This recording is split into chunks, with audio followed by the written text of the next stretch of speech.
An elegant carriage stood in the middle of the road with a pair of spirited grey horses. There was no one in it, and the coachman had got off his box and stood by. The horses were being held by the bridle. A mass of people had gathered round, the police standing in front. One of them held a lighted lantern, which he was turning on something lying close to the wheels. Everyone was talking, shouting, exclaiming. The coachman seemed at a loss and kept repeating, "What a misfortune! Good Lord, what a misfortune!" Raskolnikov pushed his way in as far as he could and succeeded at last in seeing the object of the commotion and interest. On the ground, a man who had been run over lay apparently unconscious and covered with blood. He was very badly dressed, but not like a workman. Blood was flowing from his head and face. His face was crushed, mutilated and disfigured. He was evidently badly injured. "Merciful heaven!" wailed the coachman. "What more could I do? If I'd been driving fast or had not shouted to him, but I was going quietly, not in a hurry. Everyone could see I was going along just like everybody else. A drunken man can't walk straight, we all know. I saw him crossing the street, staggering and almost falling. I shouted again and a second and a third time. Then I held the horses in, but he fell straight under their feet. Either he did it on purpose, or he was very tipsy. The horses are young and ready to take fright. They started. He screamed. That made them worse. That's how it happened." "That's just how it was," a voice in the crowd confirmed. "He shouted, that's true. He shouted 3 times, another voice declared.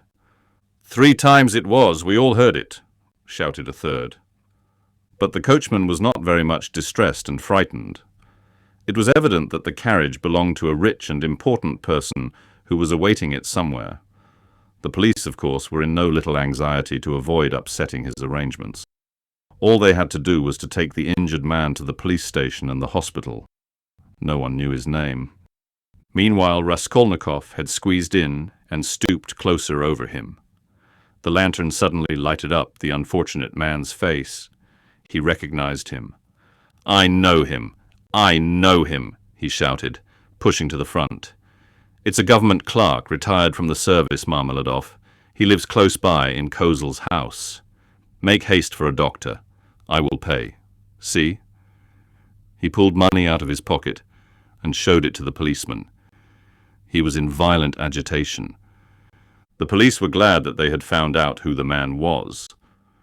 Raskolnikov gave his own name and address, and, as earnestly as if it had been his father, he besought the police to carry the unconscious Marmeladov to his lodging at once.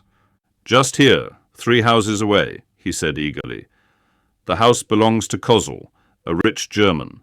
He was going home, no doubt drunk. I know him. He is a drunkard. He has a family there, a wife, children. He has 1 daughter. It will take time to take him to the hospital, and there is sure to be a doctor in the house. I'll pay. I'll pay. At least he will be looked after at home. They will help him at once. But he'll die before you get him to the hospital." He managed to slip something unseen into the policeman's hand, but the thing was straightforward and legitimate, and in any case, help was closer here. They raised the injured man. People volunteered to help. Kozel's house was 30 yards away. Raskolnikov walked behind, carefully holding Marmeladov's head and showing the way. This way! We must take him upstairs head foremost. Turn round. I'll pay. I'll make it worth your while," he muttered. Katerina Ivanovna had just begun, as she always did at every free moment, walking to and fro in her little room from window to stove and back again, with her arms folded across her chest, talking to herself and coughing. Of late she had begun to talk more than ever to her eldest girl, Polenka, a child of 10, who, though there was much she did not understand, understood very well that her mother needed her, and so always watched her with her big, clever eyes, and strove her utmost to appear to understand. This time Polenka was undressing her little brother, who had been unwell all day and was going to bed. The boy was waiting for her to take off his shirt, which had to be washed at night. He was sitting straight and motionless on a chair, with a silent, serious face, with his legs stretched out straight before him, heels together and toes turned out. He was listening to what his mother was saying to his sister, sitting perfectly still with pouting lips and wide-open eyes, just as all good little boys have to sit when they are undressed to go to bed. A little girl, still younger, dressed literally in rags, stood at the screen, waiting for her turn. The door onto the stairs was open to relieve them a little from the clouds of tobacco smoke which floated in from the other rooms and brought on long, terrible fits of coughing in the poor, consumptive woman. Katerina Ivanovna seemed to have grown even thinner during that week, and the hectic flush on her face was brighter than ever. "Where are we to put him?" asked the policeman, looking round when Marmeladov, unconscious and covered with blood, had been carried in. "On the sofa. Put him straight on the sofa, with his head this way," Raskolnikov showed him. "Run over in the road, drunk!" someone shouted in the passage. Katerina Ivanovna stood, turning white and gasping for breath. The children were terrified. Little Lida screamed, rushed to Polenka and clutched at her, trembling all over. Having laid Marmeladov down, Raskolnikov flew to Katerina Ivanovna. "For God's sake, be calm. Don't be frightened," he said, speaking quickly. "He was crossing the road and was run over by a carriage. Don't be frightened. He will come to. I told them. Bring him here. I've been here already. You remember? He will come to. I'll pay." "He's done it this time," Katerina Ivanovna cried despairingly, and she rushed to her husband. Raskolnikov noticed at once that she was not one of those women who swoon easily. She instantly placed under the luckless man's head a pillow, which no one had thought of, and began undressing and examining him. She kept her head, forgetting herself, biting her trembling lips and stifling the screams which were ready to break from her. Raskolnikov meanwhile induced someone to run for a doctor. There was a doctor, it appeared, next door, but one. "I've sent for a doctor," he kept assuring Katerina Ivanovna. "Don't be uneasy, I'll pay. Haven't you water? And give me a napkin or a towel, anything as quick as you can. He is injured but not killed, believe me. We shall see what the doctor says." Katerina Ivanovna ran to the window. There, on a broken chair in the corner, a large earthenware basin full of water had been stood, in readiness for washing her children's and husband's linen that night. This washing was done by Katerina Ivanovna at night at least twice a week, if not oftener. For the family had come to such a pass that they were practically without change of linen, and Katerina Ivanovna could not endure uncleanliness, and, rather than see dirt in the house, she preferred to wear herself out at night, working beyond her strength when the rest were asleep, so as to get the wet linen hung on a line and dry by the morning. She took up the basin of water at Raskolnikov's request, but almost fell down with her burden. But the latter had already succeeded in finding a towel, wetted it, and began washing the blood off Marmeladov's face. Katerina Ivanovna stood by, breathing painfully and pressing her hands to her breast. She was in need of attention herself. Raskolnikov began to realize that he might have made a mistake in having the injured man brought here. The policeman, too, stood in hesitation. "Polenka!" cried Katerina Ivanovna. "Run to Sonia. Make haste. If you don't find her at home, leave word that her father has been run over and that she is to come here at once. When she comes in. Run, Polenka. There, put on the shawl."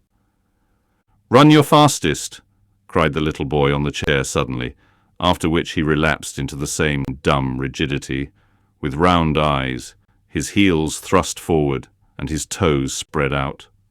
Meanwhile, the room had become so full of people that you couldn't have dropped a pin. The policeman left, all except one, who remained for a time, trying to drive out the people who came in from the stairs. Almost all Madame Lippevechsel's lodgers had streamed in from the inner rooms of the flat. At first they were squeezed together in the doorway, but afterwards they overflowed into the room. Katerina Ivanovna flew into a fury. "You might let him die in peace at least," she shouted at the crowd. "Is it a spectacle for you to gape at? With cigarettes, cough, cough, cough. You might as well keep your hats on. And there is one in his hat. Get away. You should respect the dead, at least." Her cough choked her, but her reproaches were not without result. They evidently stood in some awe of Katerina Ivanovna. The lodgers, one after another, squeezed back into the doorway with that strange inner feeling of satisfaction which may be observed in the presence of a sudden accident, even in those nearest and dearest to the victim, from which no living man is exempt, even in spite of the sincerest sympathy and compassion. Voices outside were heard, however, speaking of the hospital and saying that they'd no business to make a disturbance here. "No business to die!" cried Katerina Ivanovna, and she was rushing to the door to vent her wrath upon them, but in the doorway came face to face with Madame Lippevechsel, who had only just heard of the accident and ran in to restore order. She was a particularly quarrelsome and irresponsible German. "Ah, my God!" she cried, clasping her hands. "Your husband drunken horses have trampled. To the hospital with him. I am the landlady." "Amalia Ludwigovna, I beg you to recollect what you are saying," Katerina Ivanovna began haughtily. She always took a haughty tone with the landlady that she might remember her place, and even now could not deny herself this satisfaction. "Amalia Ludwigovna, I have you once before told that you to call me Amalia Ludwigovna may not dare. I am Amalia Ivanovna." "You are not Amalia Ivanovna, but Amalia Ludwigovna, and as I am not one of your despicable flatterers like Mr. Lebeziatnikov, who's laughing behind the door at this moment," a laugh and a cry of "they are at it again" was in fact audible at the door, "so I shall always call you Amalia Ludwigovna, though I fail to understand why you dislike that name. You can see for yourself what has happened to Semyon Zaharovich. He is dying. I beg you to close that door at once and to admit no one. Let him at least die in peace. Or I warn you, the Governor-General himself shall be informed of your conduct tomorrow. The prince knew me as a girl. He remembers Semyon Zaharovich well and has often been a benefactor to him. Everyone knows that Semyon Zaharovich had many friends and protectors, whom he abandoned himself from an honorable pride, knowing his unhappy weakness.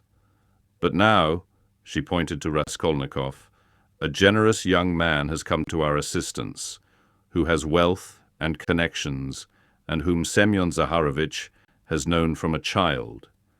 You may rest assured, Amalia Ludwigovna." All this was uttered with extreme rapidity, getting quicker and quicker, but a cough suddenly cut short Katerina Ivanovna's eloquence. At that instant, the dying man recovered consciousness and uttered a groan. She ran to him. The injured man opened his eyes and, without recognition or understanding, gazed at Raskolnikov, who was bending over him. He drew deep, slow, painful breaths. Blood oozed at the corners of his mouth, and drops of perspiration came out on his forehead. Not recognizing Raskolnikov, he began looking round uneasily. Katerina Ivanovna looked at him with a sad but stern face, and tears trickled from her eyes. "My God, his whole chest is crushed. How he is bleeding," she said in despair. "We must take off his clothes. Turn a little, Semyon Zaharovich, if you can," she cried to him. Marmeladov recognized her. "A priest," he articulated huskily.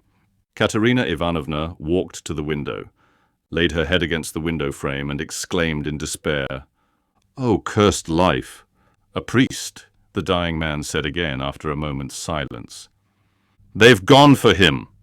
Katerina Ivanovna shouted to him. He obeyed her shout and was silent.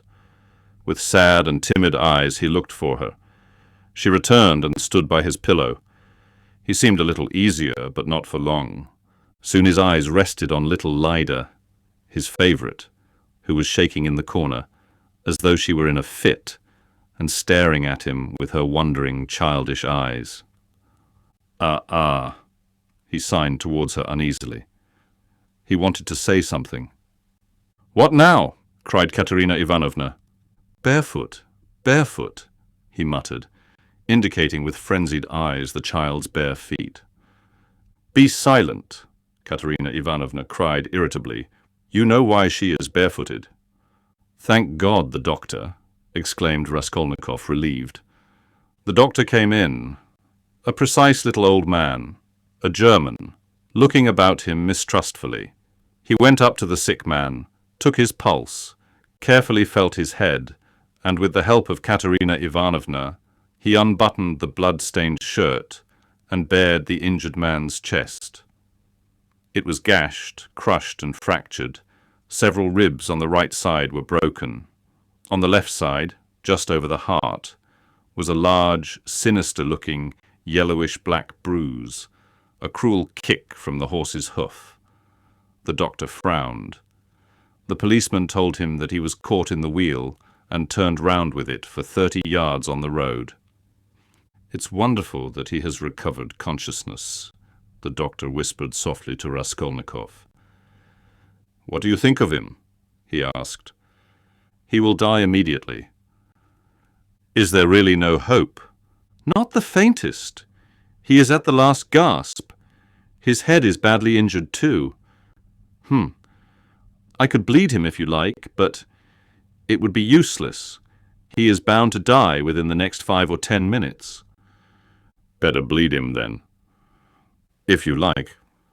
But I warn you, it will be perfectly useless." At that moment other steps were heard. The crowd in the passage parted, and the priest, a little grey old man, appeared in the doorway bearing the sacrament. A policeman had gone for him at the time of the accident. The doctor changed places with him, exchanging glances with him. Raskolnikov begged the doctor to remain a little while. He shrugged his shoulders and remained. All stepped back. The confession was soon over. The dying man probably understood little. He could only utter indistinct, broken sounds. Katerina Ivanovna took little Lida, lifted the boy from the chair, knelt down in the corner by the stove, and made the children kneel in front of her. The little girl was still trembling, but the boy, kneeling on his little bare knees, lifted his hand rhythmically, crossing himself with precision, and bowed down, touching the floor with his forehead, which seemed to afford him a special satisfaction. Katerina Ivanovna bit her lips and held back her tears. She prayed too now and then, pulling straight the boy's shirt, and managed to cover the girl's bare shoulders with a kerchief, which she took from the chest without rising from her knees or ceasing to pray. Meanwhile, the door from the inner rooms was opened inquisitively again. In the passage, the crowd of spectators from all the flats on the staircase grew denser and denser, but they did not venture beyond the threshold. A single candle end lighted up the scene. At that moment, Polenka forced her way through the crowd at the door. She came in panting from running so fast, took off her kerchief, looked for her mother, went up to her and said, "She's coming. I met her in the street." Her mother made her kneel beside her. The service was over. Katerina Ivanovna went up to her husband again. The priest stepped back and turned to say a few words of admonition and consolation to Katerina Ivanovna on leaving. "What am I to do with these?" she interrupted sharply and irritably, pointing to the little ones. "God is merciful. Look to the Most High for succor," the priest began. "Ah, he is merciful, but not to us." "That's a sin, madam," observed the priest, shaking his head. "And isn't that a sin?" cried Katerina Ivanovna, pointing to the dying man. Perhaps those who have involuntarily caused the accident will agree to compensate you, at least for the loss of his earnings." "You don't understand!" cried Katerina Ivanovna, angrily waving her hand. "And why should they compensate me? Why, he was drunk and threw himself under the horses. What earnings? He brought us in nothing but misery. He drank everything away, the drunkard. He robbed us to get drink. He wasted their lives and mine for drink, and thank God he's dying, one less to keep." "You must forgive in the hour of death. That's a sin, madam. Such feelings are a great sin." Katerina Ivanovna was busy with the dying man. She was giving him water, wiping the blood and sweat from his head, setting his pillow straight, and had only turned now and then for a moment to address the priest. Now she flew at him almost in a frenzy. "Ah, father, that's words and only words. Forgive. If he'd not been run over, he'd have come home today drunk, and his only shirt dirty and in rags, and he'd have fallen asleep like a log, and I should have been sousing and rinsing till daybreak, washing his rags and the children's and then drying them by the window, and as soon as it was daylight I should have been darning them. That's how I spend my nights. What's the use of talking of forgiveness? I have forgiven as it is." A terrible hollow cough interrupted her words. She put her handkerchief to her lips and showed it to the priest, pressing her other hand to her aching chest. The handkerchief was covered with blood. The priest bowed his head and said nothing. Marmeladov was in the last agony. He did not take his eyes off the face of Katerina Ivanovna, who was bending over him again. He kept trying to say something to her. He began moving his tongue with difficulty and articulating indistinctly, but Katerina Ivanovna, understanding that he wanted to ask her forgiveness, called peremptorily to him, "Be silent. No need. I know what you want to say."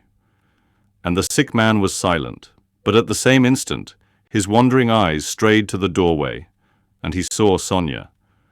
Till then he had not noticed her. She was standing in the shadow in a corner. "Who's that? Who's that?"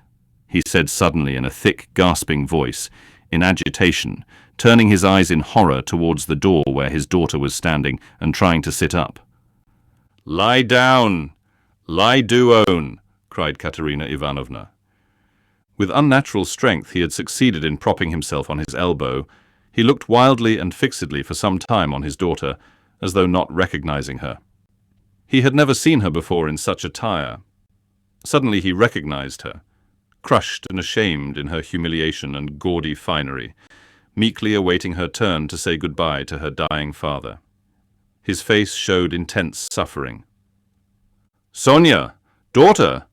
Forgive!" he cried, and he tried to hold out his hand to her, but losing his balance, he fell off the sofa, face downwards on the floor. They rushed to pick him up. They put him on the sofa. But he was dying. Sonia, with a faint cry, ran up, embraced him, and remained so without moving. He died in her arms. "He's got what he wanted," Katerina Ivanovna cried, seeing her husband's dead body. "Well, what's to be done now? How am I to bury him? What can I give them tomorrow to eat?" Raskolnikov went up to Katerina Ivanovna. "Katerina Ivanovna," he began, "last week your husband told me all his life and circumstances. Believe me, he spoke of you with passionate reverence. From that evening when I learnt how devoted he was to you all and how he loved and respected you especially, Katerina Ivanovna, in spite of his unfortunate weakness, from that evening we became friends. Allow me now to do something, to repay my debt to my dead friend. Here are 20 rubles, I think, and if that can be of any assistance to you, then in short, I will come again. I will be sure to come again. I shall perhaps come again tomorrow. Goodbye." And he went quickly out of the room, squeezing his way through the crowd to the stairs. But in the crowd he suddenly jostled against Nicodim Fomitch, who had heard of the accident and had come to give instructions in person. They had not met since the scene at the police station, but Nikodim Fomitch knew him instantly.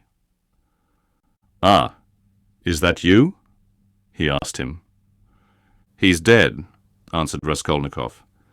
"The doctor and the priest have been. All as it should have been. Don't worry the poor woman too much. She is in consumption as it is. Try and cheer her up if possible. You are a kind-hearted man, I know," he added with a smile, looking straight in his face.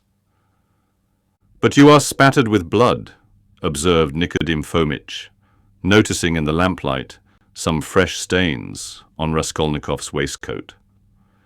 "Yes." "I'm covered with blood," Raskolnikov said with a peculiar air. Then he smiled, nodded, and went downstairs. He walked down slowly and deliberately, feverish but not conscious of it, entirely absorbed in a new overwhelming sensation of life and strength that surged up suddenly within him. This sensation might be compared to that of a man condemned to death who has suddenly been pardoned. Halfway down the staircase, he was overtaken by the priest on his way home. Raskolnikov let him pass, exchanging a silent greeting with him. He was just descending the last steps when he heard rapid footsteps behind him. Someone overtook him.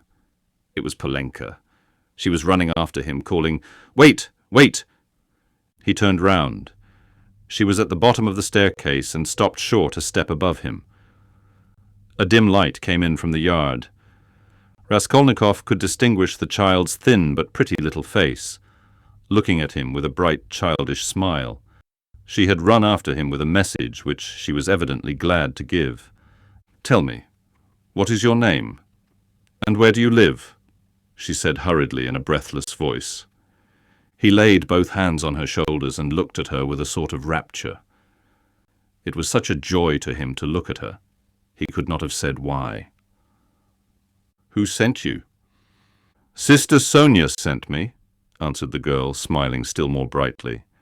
"I knew it was Sister Sonia sent you." "Mama sent me too. When Sister Sonia was sending me, Mama came up too and said, 'Run fast, Polenka.' Do you love Sister Sonia?" "I love her more than anyone," Polenka answered with a peculiar earnestness, and her smile became graver. "And will you love me?" By way of answer, he saw the little girl's face approaching him, her full lips naively held out to kiss him. Suddenly, her arms as thin as sticks held him tightly. Her head rested on his shoulder, and the little girl wept softly, pressing her face against him. "I am sorry for father," she said a moment later, raising her tear-stained face and brushing away the tears with her hands. "It's nothing but misfortunes now," she added suddenly with that peculiarly sedate air which children try hard to assume when they want to speak like grown-up people. "Did your father love you?"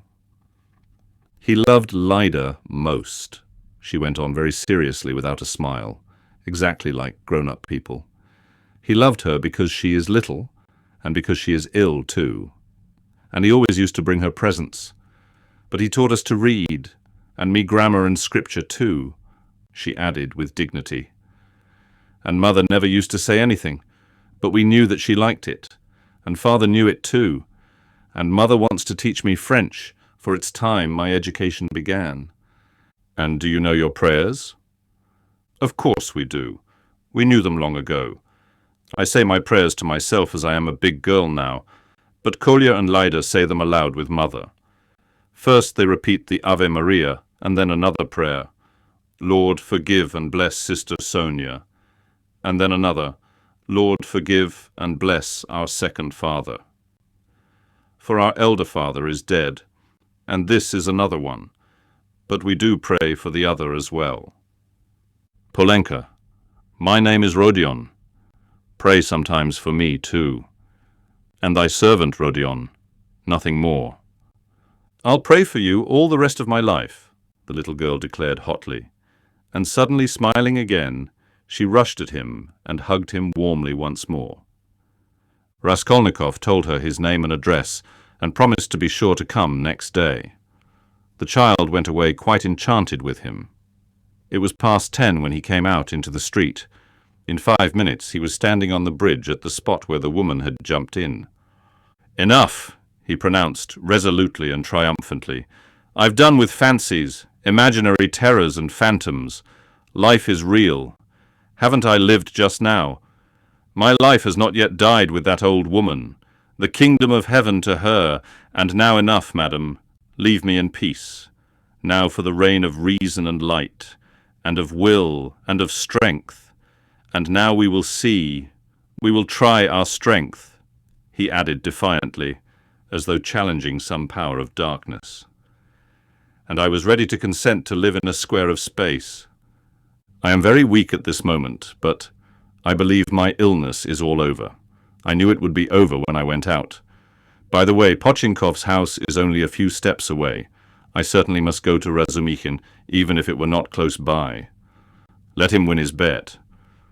Let us give him some satisfaction too, no matter. Strength. Strength is what one wants.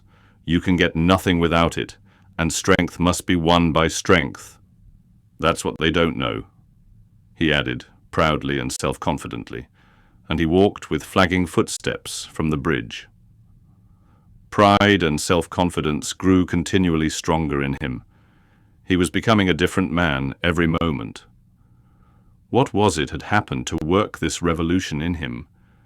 He did not know himself. Like a man catching at a straw, he suddenly felt that he, too, could live, that there was still life for him, that his life had not died with the old woman. Perhaps he was in too great a hurry with his conclusions, but he did not think of that. "But I did ask her to remember thy servant Rodion in her prayers." The idea struck him. "Well, that was in case of emergency," he added, and laughed himself at his boyish sally. He was in the best of spirits. He easily found Razumikhin. The new lodger was already known at Pochinkov's, and the porter at once showed him the way. Halfway upstairs he could hear the noise and animated conversation of a big gathering of people. The door was wide open on the stairs. He could hear exclamations and discussion. Razumikhin's room was fairly large. The company consisted of 15 people. Raskolnikov stopped in the entry, where 2 of the landlady's servants were busy behind a screen with 2 samovars, bottles, plates, and dishes of pie and savouries brought up from the landlady's kitchen.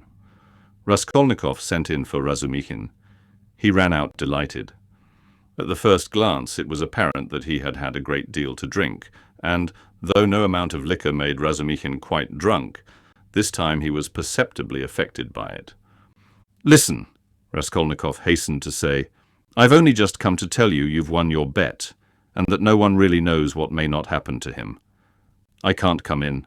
I am so weak that I shall fall down directly, and so good evening and goodbye. Come and see me tomorrow." "Do you know what?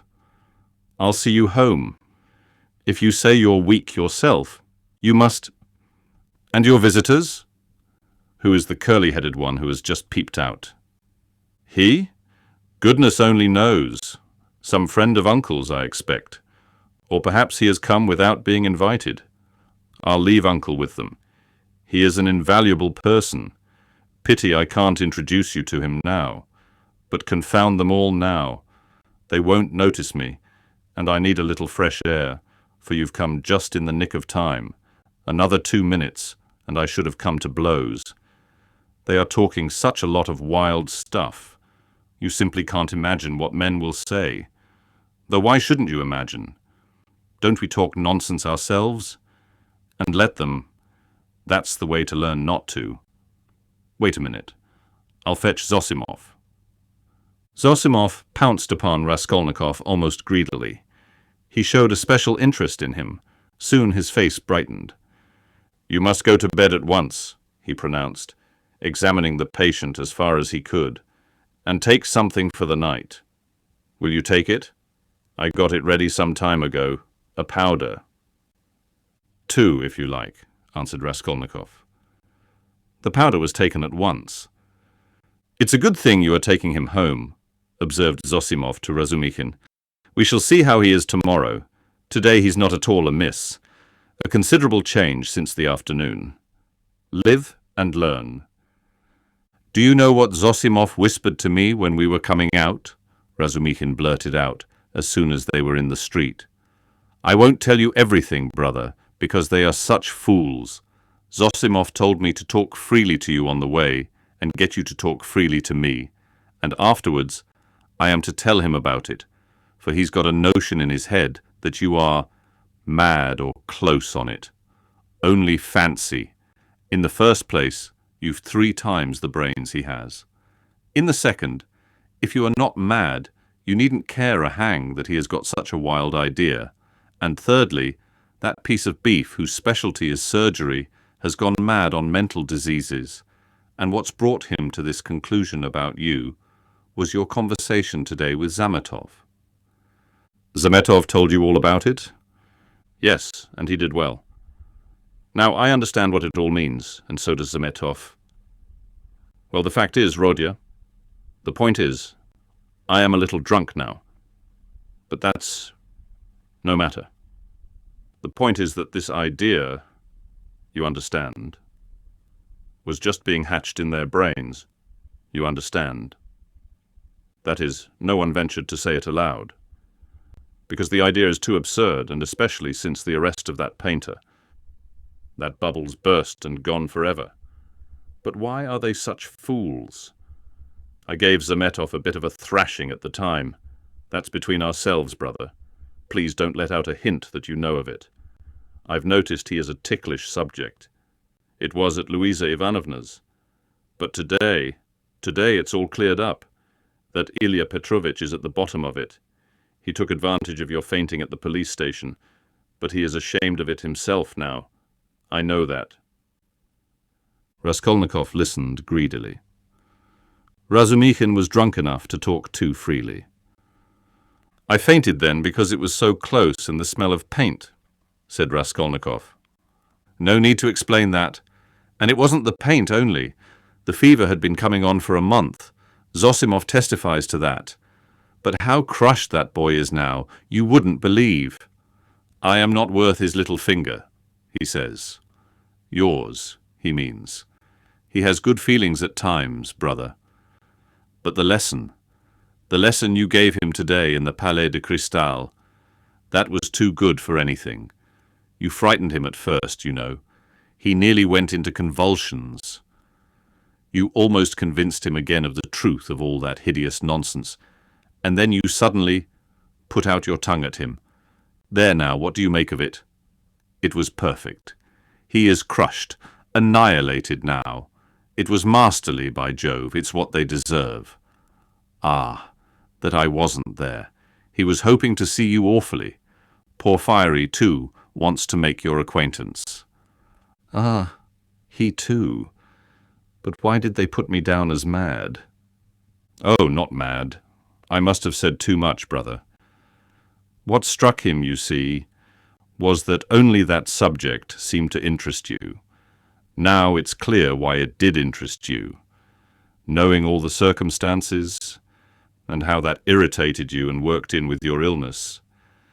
I am a little drunk, brother. Only confound him. He has some idea of his own.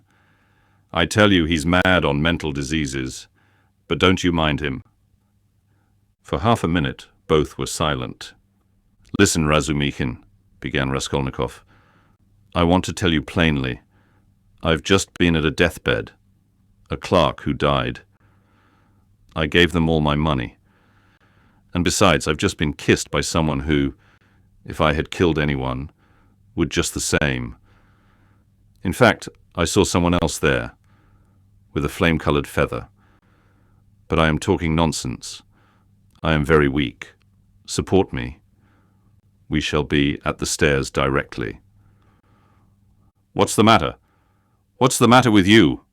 Razumikhin asked anxiously. I am a little giddy, but that's not the point. I am so sad, like a woman.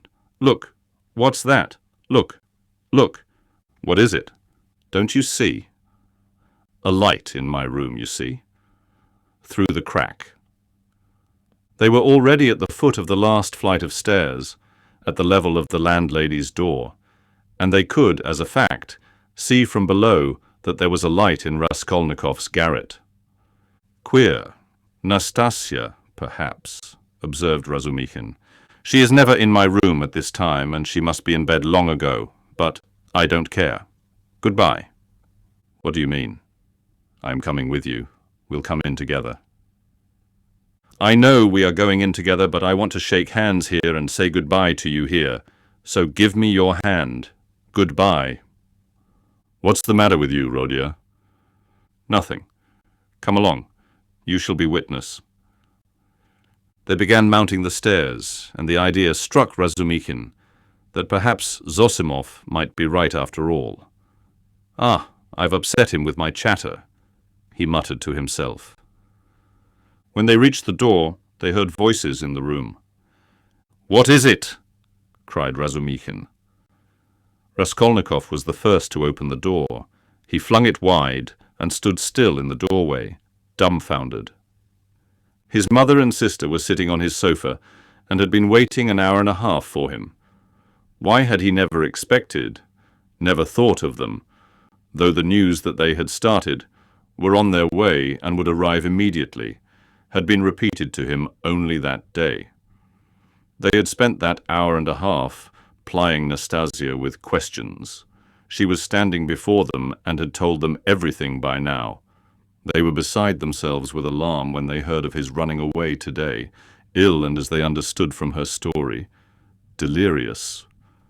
Good heavens, what had become of him? Both had been weeping, both had been in anguish for that hour and a half.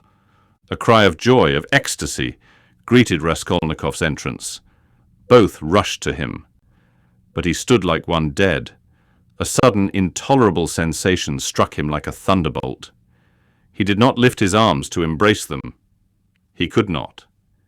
His mother and sister clasped him in their arms, kissed him, laughed, and cried. He took a step, tottered, and fell to the ground, fainting. Anxiety, cries of horror, moans.